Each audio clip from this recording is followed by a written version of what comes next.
Good morning. So I'm a few minutes late. We're getting ready to head down to Louisiana and had a few things I had to do.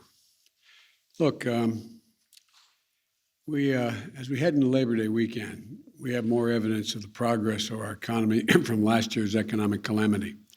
Today, we learned the economy created 235,000 new jobs in August, and the unemployment rate fell to 5.2%, the lowest it has been in 18 months. But despite the impact of the Delta variant, and I'll talk a little more about that in a minute, what we're seeing is an economic recovery that's durable and strong. The Biden plan is working. We're getting results.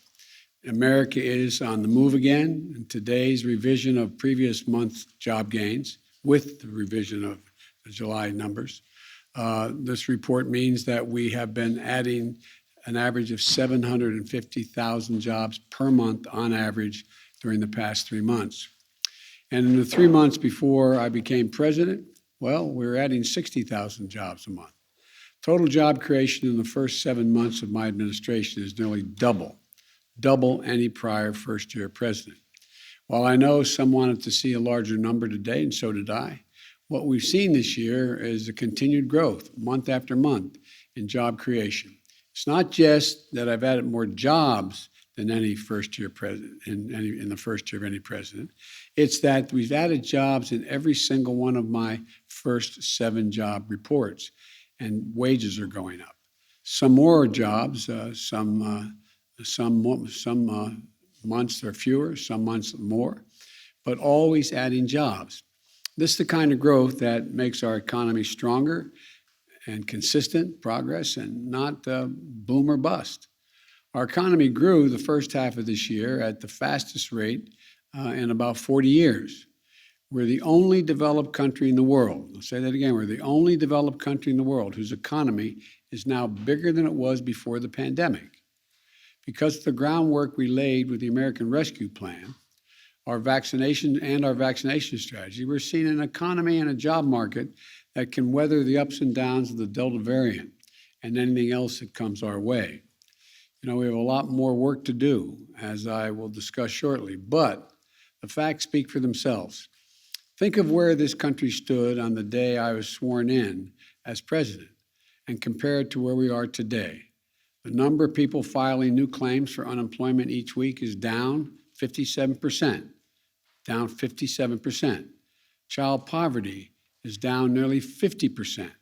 We're no longer seeing long lines of people waiting for boxes of food to be put in their trunk after waiting for hours, or sometimes up to 2 hours.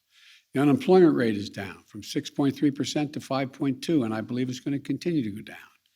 And it's no wonder that last week's Gallup poll found that 72% of Americans think that now is a good time to find a quality job. At this time last year, that number was 30%. And that's the mark of an economy where regular people can see a place for themselves in the economy. You know, the holidays we celebrate this weekend, the holiday Labor Day, is about honoring the dignity of work, honoring the American worker. And that's what our economic strategy is all about as well. It's about growing our economy from the bottom up and the middle out, providing some extra breathing room for families. And my dad would just say, just a little breathing room, creating an environment where employers have to compete for workers by providing higher wages and better benefits. That's what's happening. Wages are up, especially for working class Americans. Even so, even with the progress we've made, we're not where we need to be in our economic recovery.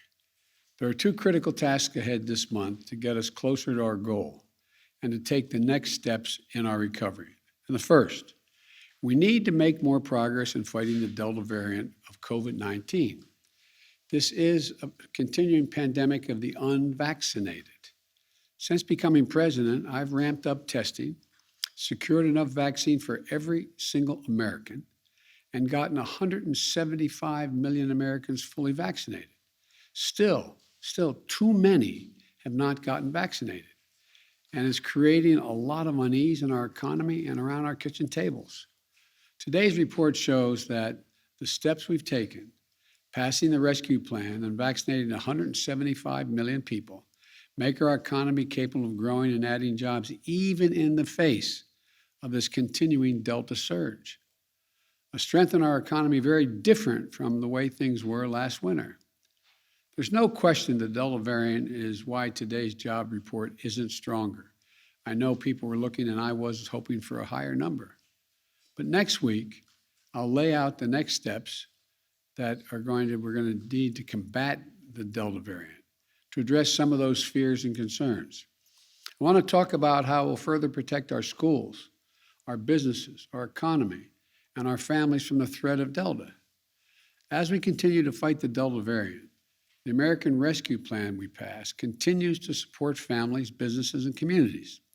Even as some of the benefits that were provided are set to expire next week, states have the option to extend those benefits and the federal resources from the rescue plan to do so. That not more federal taxes, state taxes, but they have the federal money to be able to do that.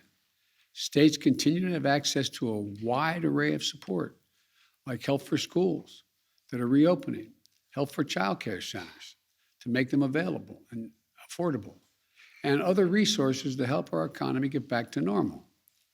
The measures we've taken so far have brought America out of an economic freefall, steadied us, and enabled us to grow our economy even as we continue to combat COVID. We are adding jobs, not losing them. The fight against COVID today is far different from the fight we were waging last winter. The second thing that has to happen in September is for the Congress, the House and Senate, to finish the job of passing my economic agenda so that we can keep up the historic momentum we've been building these last 7 months.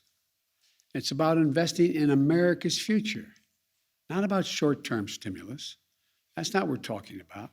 These are long-term prosperity we're talking about lowering the cost of living for families, creating millions of good-paying jobs for hardworking Americans. It's about reducing bottlenecks in our economy, reducing long-term price pressures. It's about helping more people to work by helping ease the burden that parents bear, especially mothers, keeping them out of the job market. Both the Senate and the House have taken important steps forward to pass my bipartisan infrastructure plan. This bill is going to end years of gridlock. We used to remember, we always had, the whole notion we had, I guess it was every week was going to be Infrastructure Week. Well, both literally and figuratively, it's going to change things on our streets across the country and figuratively as it relates to Washington. We're going to create millions of good-paying jobs. We're going to ease inflationary pressure and allow us to win the competition of the 21st century in a global economy where the competition has become more intense. Look, it's historic investment in roads and rail, in transit and bridges, in clean energy, in clean water, universal broadband. It's going to modernize our energy grid. You need not go any further than look what's happening across the country now in terms of the energy grid. It's about resilience. Make our roads and highways safer. Make us more resilient to the kinds of devastating impacts from extreme weather we're seeing in so many parts of the country. And look, this is about good paying jobs for ordinary people, blue-collar workers, jobs at prevailing wage, not $15 an hour or 20 or 30, but for the carpenters and pipe fitters, plumbers, electrical workers, and so many other Americans.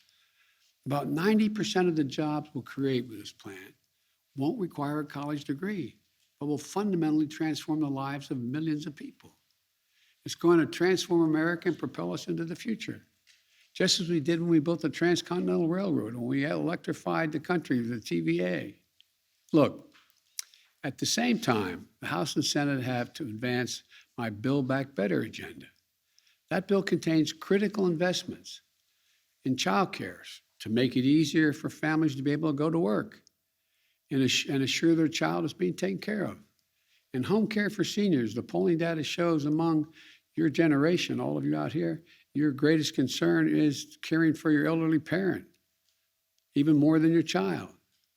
It's about paid leave, allowing people with a new child or a sick spouse at home to take care of them without risking losing their paycheck.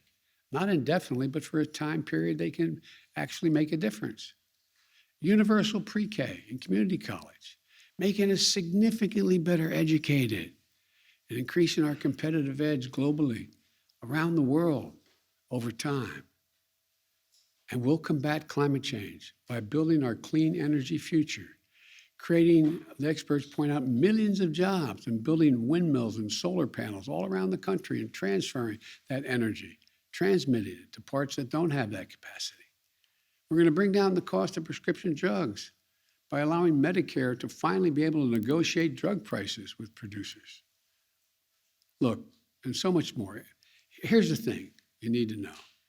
We're going to deliver these investments without raising taxes 1 cent on anyone making less than $400,000 a year. How are we going to do that? We're going to do it by leveling the playing field, by just having a fair system where we ask the largest corporations and the wealthiest Americans to begin to pay their fair share, not more. They can still make millions of dollars. The super wealthy are still going to be able to have 3 homes. It's not going to affect anything. The fact of the matter is, though, it's about time they begin to pay their fair share. For example, you've heard me say it before, and I'll say it again, but it's the best example to make clear to people a very complicated notion. 55 of the largest corporations in America last year paid zero in federal taxes. I don't care what your position is. It just seems to me it's time they start to pay their fair share, like everybody else. Just pay a little bit here. And it comes up to billions of dollars if they pay. The irony of ironies is during the recession and the pandemic, you've heard me say this before, I apologize for repeating it, where the vast majority of Americans are struggling just to hang on, the number of billionaires in America actually grew. Now I want to hold here for just a second. There have been so many records the stock market has hit under my presidency. Imagine if the other guy was here. We're doing great.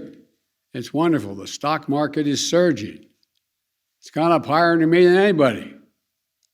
But that doesn't mean that it's the best for the economy. Look, stock market has set 40 record highs just this year. They can afford to pay just a little bit more. But folks, right now, the House and Senate are working on my plan to generate a fair tax system and close loopholes that big corporations and super wealthy use to pay less. To give you one example, there's a group of experts, left, right, and center, who estimate that right now we lose more than $100 billion a year in tax revenue owed from the top 1% of taxpayers alone. Not because of low tax rates, but because the wealthy people aren't paying the taxes they owe. We're going to change that so that they pay taxes just like typical hardworking Americans do right now.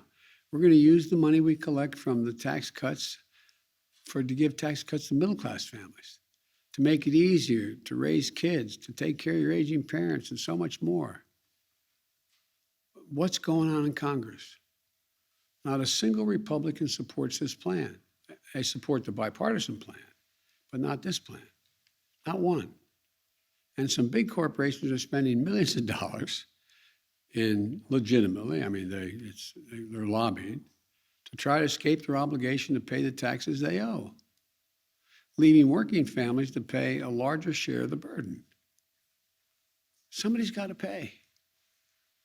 And when those who can afford to pay aren't paying anywhere near their fair share, it means you all pay more. And this has worked in the past with significant lobbying efforts, but I don't think it's going to work with me. For those big corporations that don't want things to change, my message is this: it's time for working families, the folks who built this country, to have their taxes cut. And those corporate interests doing everything they can to find allies in Congress to keep that from happening. Let me be, as the old expression goes, perfectly clear. I'm going to take them on. We're going to pass these measures. We're going to build an economy from the bottom up and the middle out, not from the top down. And when corporations and the wealthy start to pay their fair share, it's going to put millions of people, according to all the estimates, millions of people to work in jobs that are going to help them punch their ticket to the middle class and stay in the middle class. And everyone will do better, including corporate America. Look, just think about it. Throughout our history, when the middle class has done well, when it prospers, has there ever been a time the wealthy and corporate America doesn't do well? I can't think of one. Our country needs these investments. I'm not asking anything other than just some fairness being injected into the system.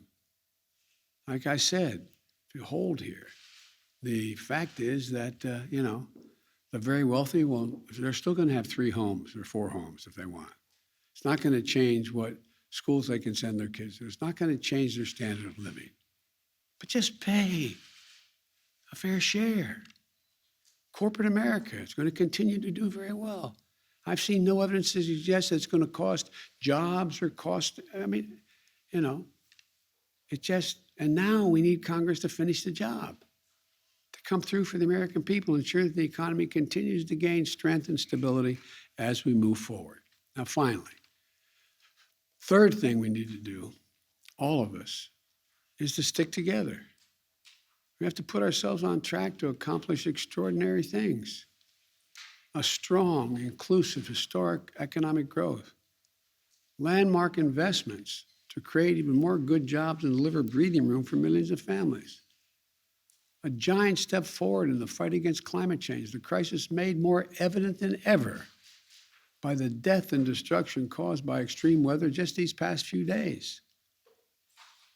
My agenda, I believe, is one that every American, if they understand it, can get behind. Because of the work we've all put in, not just here in Washington, but in communities across the country, every one of those goals is now within our reach. Coming together has always been part of the DNA of Americans. And if we can summon that instinct within us to unite as one people, one nation, there's nothing beyond our capacity. So let's keep going. Let's stick together. Let's remember who we are. You've heard me say it time and again, we're the United States of America. And the rest of the world is looking to us just because we are the most prosperous nation in the world right now. We're growing. And there's a fairness to what we're doing. A fairness. We'll still have millionaires. We'll still have billionaires. We'll still have corporations that do incredibly well and CEOs that make a lot of money. But everybody has to start paying their fair share. Thank you very much. On abortion rights in Texas, sir? Pardon me? One question on abortion rights in Texas, sir. What would be your message to women in Texas, and what can your administration do to protect abortion rights on a federal level?